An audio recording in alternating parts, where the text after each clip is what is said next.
प्रकृति में रंग विभिन्न रूपों में दिखाई पड़ते हैं। फूलों की विविधता में, तितलियों के पंखों की झलमलाहट में, आकाश की नीलिमा और उषा एवं संध्या के नारंगी लाल आगुंठन में, वर्षा के बाद इंद्रधनुष की अनुपम छटा में और साबुन के बुलबुलों में।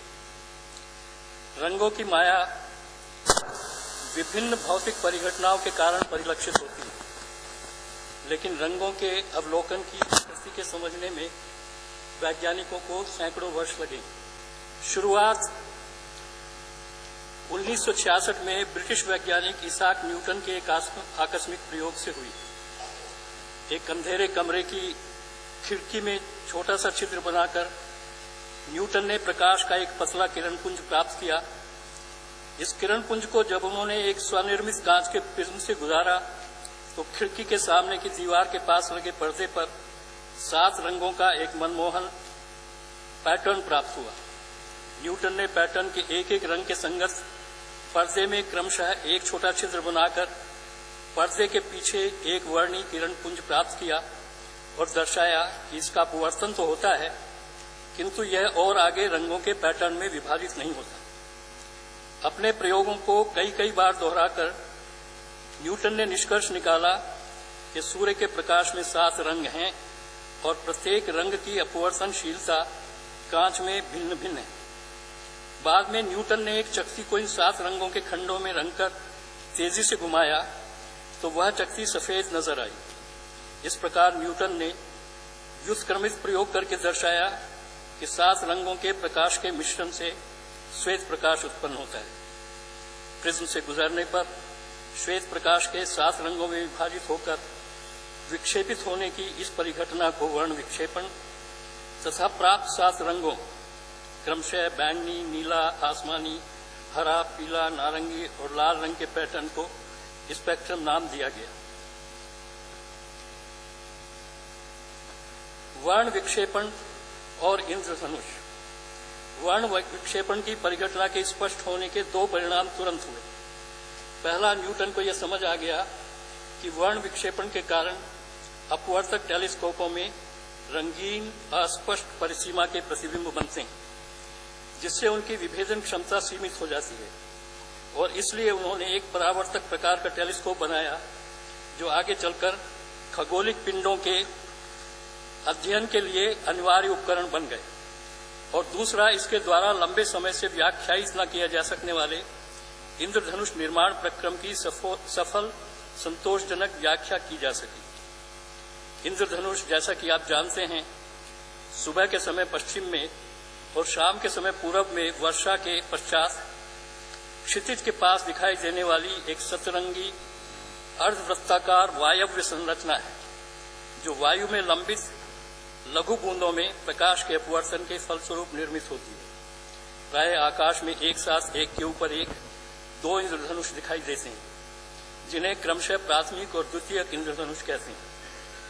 प्राथमिक इंद्रधनुष में गोलाकार जलबूंद में प्रकाश की किरण इसके केंद्र के ऊपर से प्रवेश करती है और पहले अपवर्तन के साथ प्रक्षेपित होकर सतरंगी किरणें विपरीत आंतरिक पृष्ठ से परावर्तित होकर एक बार फिर से अपवर्तित होकर इससे बाहर निकलती है। इस प्रक्रम में बैंगनी रंग की किरण क्षैतिज से 41 डिग्री पर और लाल रंग की किरण 43 डिग्री पर निर्गत होकर हमारे नेत्र तक पहुंचती है। इससे 2 डिग्री के कोणीय विस्तार में सतरंगी पैटर्न दिखाई पड़ता है, जिसमें अंदर से बाहर की ओर रंगों का क्रम बैंगनी, नीला, आसमानी, हरा, पीला, नारंगी और लाल होता है, क्योंकि ऐसे समबिंदु जिनसे प्रकाश की ये किरणें नेत्र पर पड़ती हैं एक वृत्त पर स्थित होते हैं। यह रंग पैटर्न वृत्ताकार नजर आता है। यह भी नोट किया जाना चाहिए कि सदैव इंद्रधनुष के सभी 7 रंग दिखाई नहीं देते। सूर्य की प्रेक्षक के सापेक्ष स्थिति से निर्धारित होता है कि इंद्रधनुष दिखाई देगा या नहीं।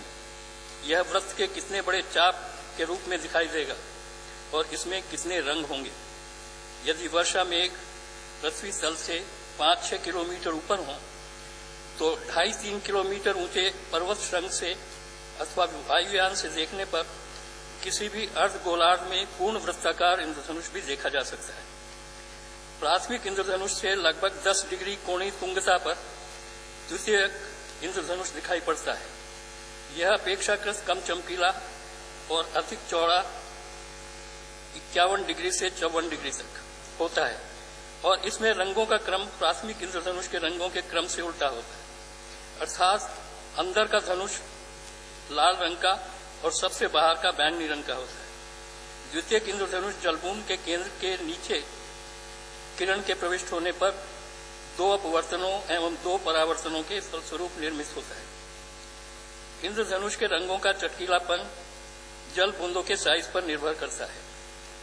1-2 मिलीमीटर की बूंदों में परिक्षेपण होने पर बैंगनी और हरे रंगों की पट्टियां काफी चमकीली होंगी। लाल रंग की पट्टी भी स्पष्ट दिखाई देगी, किंतु नीला रंग बहुत धुंधला होगा। बूंदें छोटी होने पर लाल रंग की चमक कम हो जाएगी। बूंद का साइज 0.2-0.3 मिलीमीटर होने पर लाल रंग की पट्टी दिखाई देनी बंद हो जाएगी। बूंद का आकार और कम होने पर इंद्रधनुष अधिक चौड़ा और धुंधला होता जाता है और लगभग 0.05 मिलीमीटर व्यास की जल बूंदों में अपवर्तन होगा तो इंद्रधनुष के स्थान पर सफेद पट्टी दिखाई देगी। इस प्रकार हम देखते हैं कि प्रकृति में इंद्रधनुष का बनना प्रकाश के वर्ण विक्षेपण प्रक्रम का परिणाम है और जिसके लिए वायुमंडल में लंबित जल बूंदों की उपस्थिति उत्तरदायी है। अतः यह मनोरम परिघटना देखना पृथ्वीवासियों का ही सौभाग्य है। चंद्रमा जैसे खगोलिक पिंडों पर जहां वायुमंडल नहीं है, इंद्रधनुष नहीं देखा जा सकता। पतले पारदर्शी परतों के पृष्ठों पर गड्ढमड्ढ होते रंग। बचपन में हम सभी ने साबुन के घोल से बुलबुले बनाए होंगे। सूरज की रोशनी में इन बुलबुलों के पृष्ठों पर रंगों की मोहक छवि देखी होगी। पानी पर तेल की बूंद गिर जाए तो पानी के पृष्ठ पर तैरती तेल की पतली परत के पृष्ठ पर भी इसी प्रकार के रंग देखे होंगे। ये रंग भी क्या वर्ण विक्षेपण के कारण उत्पन्न होते हैं? जी नहीं, ये रंग एक अन्य प्रक्रम के कारण उत्पन्न होते हैं जिसे व्यतिकरण कहते हैं। व्यतिकरण प्रकाश की तरंग प्रकृति का द्योतक। क्या होता है व्यतिकरण? ऊर्जा का एक स्थान से दूसरे स्थान तक संचरण 2 प्रकार से होता है, कणों के द्वारा जैसे बंदूक की गोली द्वारा और तरंगों के द्वारा जैसे पटाखों के फटने से उत्पन्न ध्वनि द्वारा थोड़ी दूर रखी मोमबत्ती का बुझना। कण और तरंग में मूल अंतर यह होता है कि कण की ऊर्जा स्थानीकृत होती है, जहां कण वहां उसकी ऊर्जा, जबकि तरंग में ऊर्जा विस्थानीकृत अर्थात स्रोत और प्रेक्षक के बीच के स्थान में फैली हुई होती है। परिणाम यह होता है कि जब 2 कण एक ही स्थान से एक साथ गुजरना चाहते हैं तो उनमें संघट्ट होता है, जिनसे उनके गति के भावी प्राचल बदल जाते हैं, जबकि तरंगों के प्रकरण में ऐसा नहीं होता। जब 2 या अधिक समान आवृत्ति की एक ही दिशा में चलती तरंगें एक साथ किसी क्षेत्र से गुजरती हैं तो उनकी ऊर्जाओं का अध्यारोपण होता है, जिससे उस क्षेत्र में ऊर्जा का पुनर्वितरण हो जाता है। तरंगों के अध्यारोपण से ऊर्जा के पुनर्वितरण की यह परिघटना व्यतिकरण कहलाती है। क्षेत्र के जिन बिंदुओं पर ये 2 तरंगें समान कला में अध्यारोपण करती हैं, वहां दोनों तरंगों के आयाम जुड़ जाते हैं और तरंगों की तीव्रता अधिकतम हो जाती है और हम कहते हैं कि यहाँ संपोषी व्यतिकरण हुआ है। जबकि उन बिंदुओं पर जहां ये विपरीत कला में अध्यारोपण करती हैं, वहां परिणामी तरंग का आयाम और इसलिए तरंग की तीव्रता या ऊर्जा घटकर न्यूनतम हो जाती है। इन बिंदुओं पर विनाशी व्यतिकरण होता है। यदि ये तरंगें श्वेत प्रकाश की हों तो किसी बिंदु पर जिस रंग के लिए संपोषी व्यतिकरण होगा वह रंग दिखाई देगा और जिनके लिए विनाशी व्यतिकरण होगा वह पैटर्न में से हट जाएगा।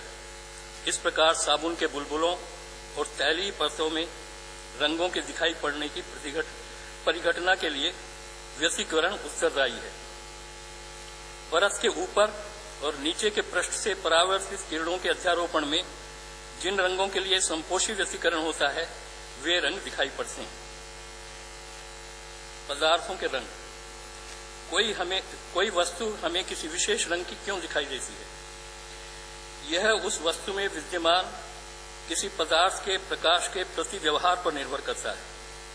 उदाहरण के लिए पेड़ की पत्ती हमें हरे रंग की इसलिए दिखाई पड़ती है क्योंकि इसमें विद्यमान क्लोरोफिल नाम का पदार्थ हरे रंग के अतिरिक्त अन्य रंगों के प्रकाश को अवशोषित कर लेता है और केवल हरे रंग के प्रकाश को ही परावर्तित करता है। यह प्रक्रम चयनित अवशोषण कहलाता है। चयनित अवशोषण के कारण वस्तु का रंग प्रकाश के रंग पर भी निर्भर करता है। क्योंकि पत्ती लाल प्रकाश को अवशोषित करती है, अतः लाल प्रकाश में काली नजर आई। रंग दृष्टि 3 कारकों का परिणाम है: आपतित प्रकाश, वस्तु का प्रकाश के विभिन्न रंगों या तरंग दैर्ध्यों के प्रति व्यवहार तथा नेत्र। नेत्र भी रंग दृष्टि में महत्वपूर्ण भूमिका अदा करते हैं। इनमें 3 तरह की रंग संवेदी तंत्रिका कोशिकाएं होती हैं, जो मूलतः 3 प्राथमिक रंगों के प्रकाश लाल, हरे एवं नीले प्रकाश का संवेदन कर सकती हैं। अन्य सभी रंग इन 3 रंगों के प्रकाश के आनुपातिक संवेदन के परिणाम हैं। इस प्रकार मानव नेत्र इन 3 रंगों की संवेदनकारी तंत्रिका कोशिका के सहारे लगभग 105 वर्णाभाओं की पहचान कर सकते हैं। लाल नीले रंग के प्रकाश समानुपात में नेत्र के रेटिना पर पड़े तो क्रिम्सन, लाल एवं हरे से पीले तथा हरे एवं नीले से मोरपंखी रंग की अनुभूति होती है। ये द्वितीयक रंग कहलाते हैं। तीनों प्राथमिक या फिर तीनों द्वितीयक रंगों के प्रकाश के समानुपातिक सम्मिश्रण से श्वेत प्रकाश उत्पन्न होता है। यदि किसी पिंड में एक से अधिक रंगों के संगत पदार्थ उपस्थित हों तो प्रकाश का रंग उनके द्वारा अवशोषित प्रकाश का व्यकलनात्मक परिणाम होता है। इसी प्रकार रंजकों के मिश्रण से रंग उत्पन्न करने के लिए प्राथमिक रंग इससे अलग हो जाते हैं। ये हैं नीला, लाल और पीला। पीला प्रकाश हरे और लाल प्रकाश का समान परिमाण में मिश्रण होता है। अतः पीली दिखाई देने वाली वस्तु हरे और लाल प्रकाश को परावर्तित करती है और नीले प्रकाश को अवशोषित करती है।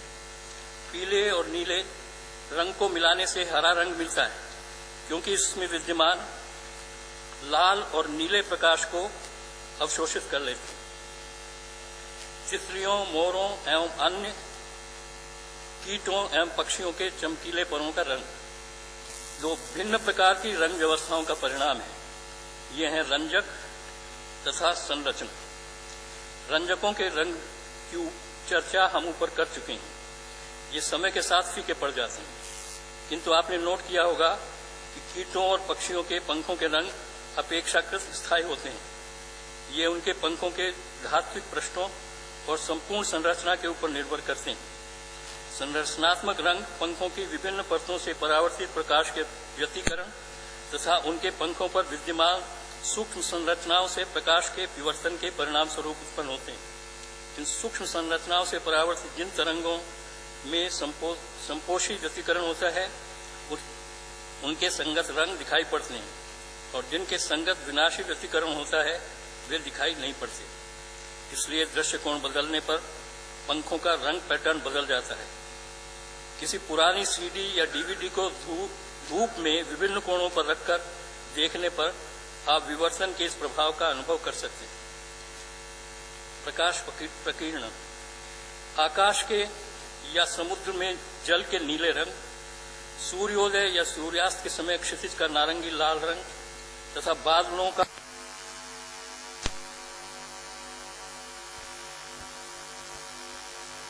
रमन एवं कॉम्पटन प्रकीर्णन सिद्धांत द्वारा तथा ठोसों में ब्रैग एवं ब्रिलुवी सिद्धांत द्वारा समझा जा सकता है। लॉर्ड रेले ने गैस के अणुओं से प्रकाश के प्रत्यास्थ प्रकीर्णन का अध्ययन करते हुए पाया कि प्रकीर्णित प्रकाश की तीव्रता तरंग दैर्घ्य की चौथी घात के अनुक्रमानुपाती होती है, अर्थात I is proportional to 1/λ4। इससे इस तथ्य की व्याख्या होती है कि पृथ्वी पर आकाश नीला क्यों दिखाई देता है। छोटे तरंग दैर्घ्यों की तरंगे नीला रंग जैसे दीर्घ तरंग दैर्घ्य की तरंगों की अपेक्षा अधिक प्रकीर्णित होती है, अतः आकाश में नीले रंग का प्रभुत्व हो जाता है। सूर्य के आसपास आकाश का रंग श्वेत नजर आता है, या बादलों का रंग सफेद या सलेटी नजर आता है। यह तथ्य भी प्रकीर्णन द्वारा समझा जा सकता है, जिसके अनुसार प्रकीर्णन बूंदों के साइज पर भी कणों के साइज पर भी निर्भर करता है। बादलों में अपेक्षाकृत बड़े आकार की जल बूंदों से प्रकीर्णन के कारण सभी तरंगों का प्रकाश प्रकीर्णित होकर आंख में पहुंचता है, जिससे बादल सफेद रंग का नजर आता है। सूर्यास्त के समय जब सूर्य क्षितिज के निकट होता है तो उससे चलकर नेत्र तक पहुंचने वाले प्रकाश को वायुमंडल में अधिक दूरी तय करनी पड़ती है। इसका नीला भाग प्रकीर्णित हो जाता है और शेष भाग स्पेक्ट्रम का लाल भाग ही नेत्र में पहुंचता है।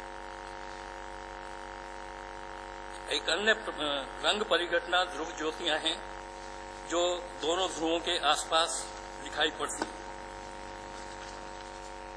यहाँ ये ध्रुव ज्योतियां चुंबकीय क्षेत्र में बाहर से आने वाले आवेशित कणों के परिणाम स्वरूप उत्पन्न होती हैं। और यहाँ यह बताना भी आवश्यक है कि ये ज्योतियां चुंबकीय ध्रुवों के निकट देखने में आती हैं, भौगोलिक ध्रुवों के निकट नहीं। धन्यवाद।